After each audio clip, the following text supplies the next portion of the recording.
Ich hab keinen Benz vor der Tür, kein Cent für ein Bier, doch ich spür, irgendwann wird es anders. Doch wenn es nicht funktioniert, hab ich keinen Grund zur Sorge und mach es einfach von vorne. Ich hab keinen Benz vor der Tür, kein Cent für ein Bier, doch ich spür, irgendwann wird es anders. Doch wenn es nicht funktioniert, hab ich keinen Grund zur Sorge und mach es einfach von vorne. Vielleicht bin ich ja wirklich irgendwann mal reich und kauf nur noch Scheiß, was die Menschheit nicht braucht, nicht mal weiß, wie es heißt. So mit nem Konto in der Schweiz mach ich Urlaub vorbei und über London wieder heim.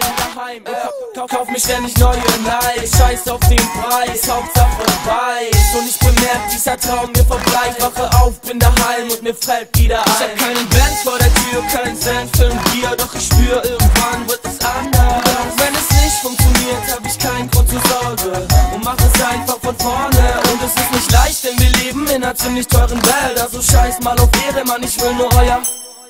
Und ich will, dass jeder Bildleser ohne seine Brillengläser sieht. Bro, chillt mit der Queen.